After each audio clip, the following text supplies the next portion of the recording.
Čau lidi, víte do dnešního videa a dnešní video bude prostě obíčko. Zahraju si to jen protože budu docela spíš kecat, takže asi nějak tak.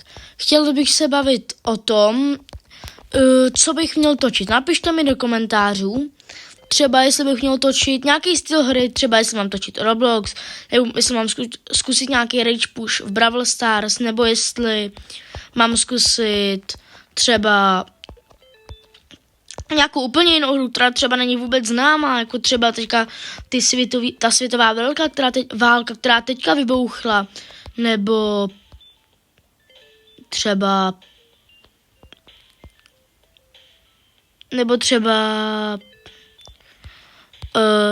prostě třeba Clash Royale, což jsem teďka docela dlouho netočil, nebo bych si měl zahrát to třeba, co třeba bych mohl natočit. Prostě nějakou hru, kterou já třeba neznám, nebo mi napište do komentářů, jestli ji mám stáhnout, prostě nějaká hra, která není tolik populární a mohl bych ji zkusit popularizovat, nebo něco takového. Prostě vůbec nemám vůbec jako co točit, vůbec mi nenapadá, co mám točit a tak.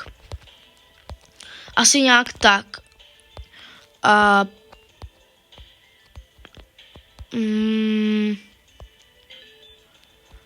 jak bych to řekl? No prostě jsem bez nápadů k točení. Asi nějak tak bych to popsal. A jediný, co mě napadá, jsou nějaký hry na Robloxu, ale vždycky se mi to video podělá nebo něco takového. Prostě je to takový oprus. Vůbec nevím, co mám točit. A nic mě jako nějak nenapadá. Zkoušel jsem třeba hledal jsem dost dlouho na Robloxu, třeba 20 minut a přestalo mě to pak bavit hledat. Nebo jak se tomu říká, nebo jsem hledal nějaký jako mody v Clashu, který bych si mohl zahrát. Nebo asi vyjde i druhý díl z té SCP Running The Rage, nebo The Rage, SCP Running, kde já dost rageu a tu hru přímo nesnáším.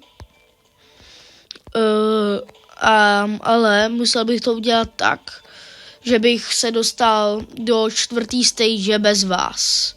Protože já jsem se dostal do té 4. stage už, takže nějak tak. A je toho docela jako na mě teďka dost v poslední době. Vůbec jako nevím, co mám točit a tak. Až teďka jsem měl dovolenou a nemohl jsem jako nějak teďka to prostě točit. Takže by mě jenom zajímalo, jak to vidíte vy. Jestli bych měl jako točit něco jiného.